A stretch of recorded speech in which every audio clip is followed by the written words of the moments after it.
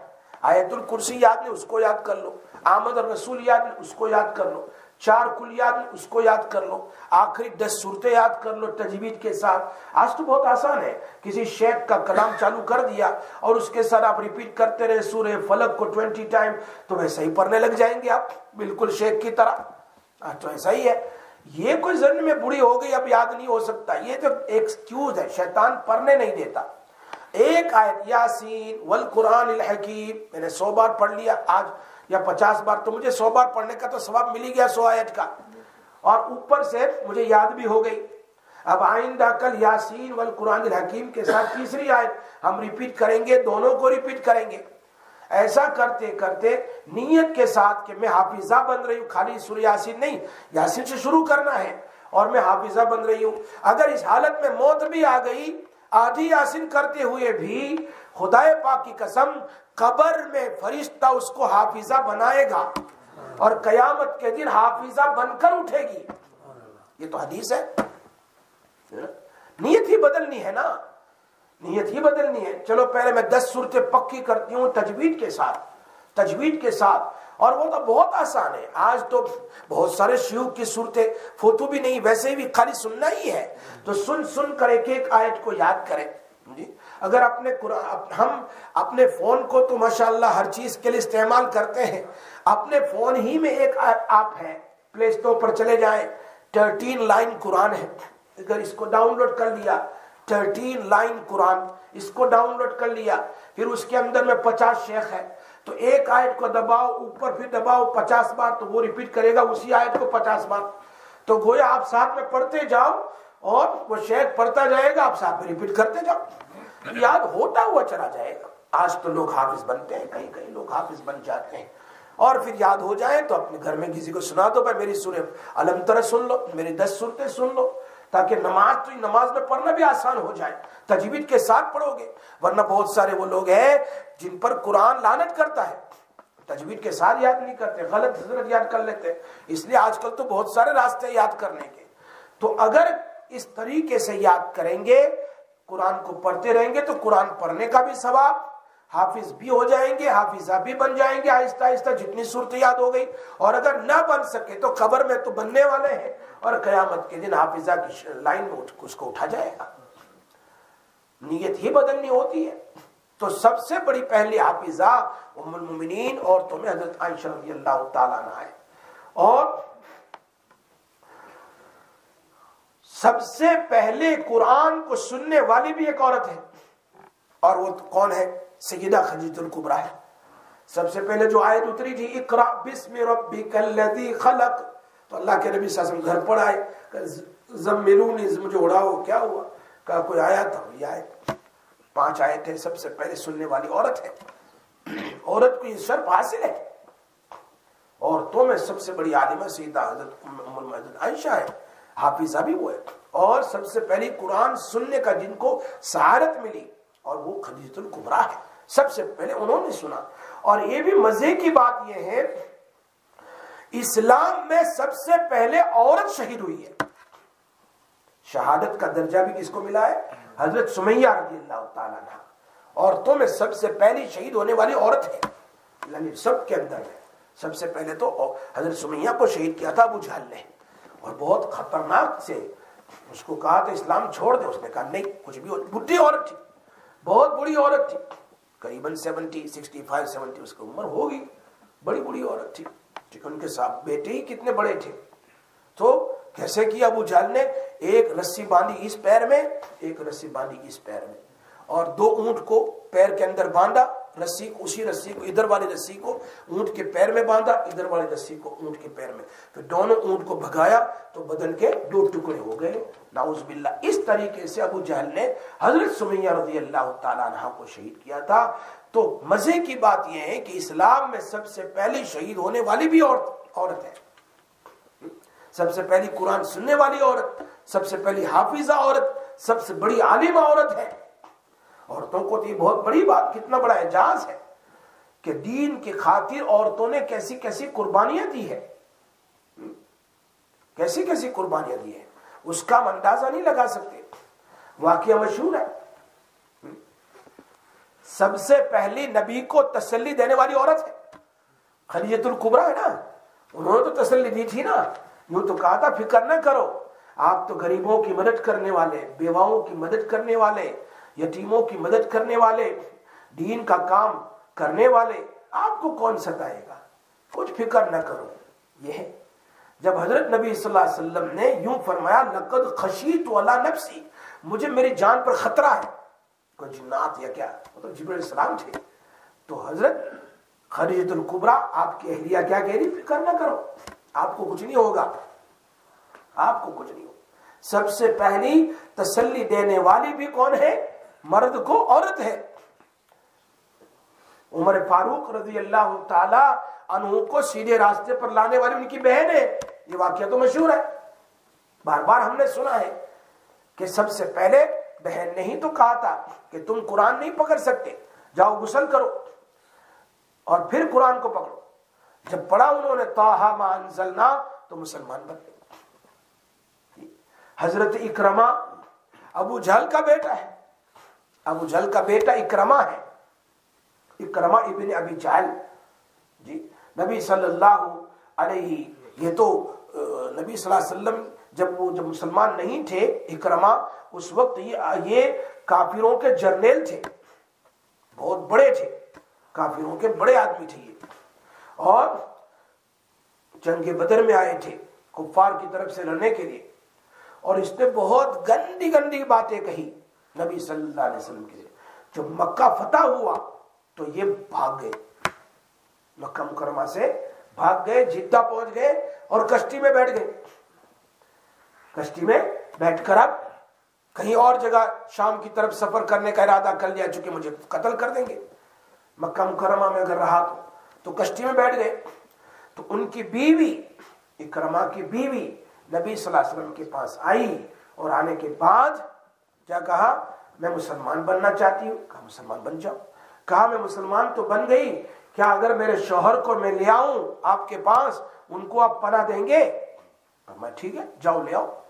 تو یہ گئی جلدی جلدی, دوسری کشتی لی, کشتی میں بیٹھی اور جا کر اس کشتی کا فالو کیا, اور جا کر اپنے شوہر سے کہا چلو واپس. کہا میں نہیں آؤں گا, مجھے تو قتل کر دیں گے. کہا نہیں, میں مسلمان بن چکی ہوں اور میں نے آپ کے لیے پناہ لے لی ہے, آپ کو کچھ نہیں ہوگا. تو واپس آئے اور اسلام قبول کر لیا. تو ایک مرد کے پیچھے اس کو ایمان لانے اور کامیاب بنانے والی عورت ہے, عورت ہی تو ہے جس نے تو اکرمہ کو لائے, جو اتنے بڑے ابو جہل. اور جب واپس آئے تو اللہ کے نبی کو جبرائیل علیہ السلام نے بتایا اکرمہ آ رہا ہے. تو اللہ کے نبی صلی اللہ علیہ وسلم صحابہ کو کہا اکرمہ کو اس کے باپ ابو جہل کے بارے میں کچھ نہیں بتانا, تانے نہیں دینا اس کو, کچھ کہنا نہیں کہ تیرا باپ ایسا تھا ایسا تھا. چونکہ ابو جہل تو اس امت کا فرعون تھا, خطرناک, بلکہ فرعون سے بھی بدتر تھا. لیکن اللہ کے نبی صلی اللہ علیہ وسلم کے اخلاق دیکھو. جب آئے اکرمہ تو اللہ کے نبی صلی اللہ علیہ وسلم دوڑے معانقہ کرنے کے لیے. کہاں گئے تھے؟ کان میں کہا تو کدھر گیا تھا, کب سے تیرا انتظار تھا, مسلمان بنا لیا. اس عورت کے, اس صحابی کے اسلام لانے اور کامیاب بنانے کے پیچھے عورت کا حق ہے, ان کی بیوی کا حق ہے. حضرت ام سلیم رضی اللہ تعالیٰ عنہ کو دیکھو. ام سلیم رضی اللہ تعالیٰ عنہ یہ کون ہے؟ حضرت انس رضی اللہ کا نام آپ نے سنا ہے, انس بن مالک مشہور صحابی ہے. وہ فرماتے ہیں کہ مجھے میری ماں نے بچپن ہی سے سمجھایا تھا. When I was small, my mother said to me کہ اللہ کے محبوب سے محبت رکھا کرو, جا کر ان کی خدمت کیا کرو. میں چھوٹا بچہ تھا, مجھے کہا کرتی تھی میری ماں, کہتے بھائی دیکھو مولوی صاحب کی خدمت کرنا, شیخ صاحب کی خدمت کرنا, ان کی بات کو سننا, ان کے پاس بیٹھنا, اس طرح سے کہتے ہیں نا ماں. تو ہے اللہ کے نبی کیا کہہ رہے ہیں کہ حضرت انس کو ان کی ماں نے کہا تھا کہ جا کر اللہ کے نبی سے محبت رکھنا اور ان کے خلاف نہ بولنا اور ان کی خدمت کرنا. ہمیشہ مجھے میری ماں شیشی دیتی تھی, بوٹل, ایسی بوٹل دیتی تھی, اور کہتی تھی جاؤ نبی صلی اللہ علیہ وسلم جو قیل اللہ کرے, گرمی ہوتی تھی, پنکھے تو نہیں ہوتے, اے سی تو نہیں ہوتا تھا, تو آپ کے بدن سے کیا نکلتا تھا؟ پسینہ. تو میں اس پسینے کو ایسے انگلی سے لیتا تھا اور بوٹل میں بھرتا تھا. دیکھو نا آپ سعودی جا رہے ہو کتنا پسینہ نکلتا ہے,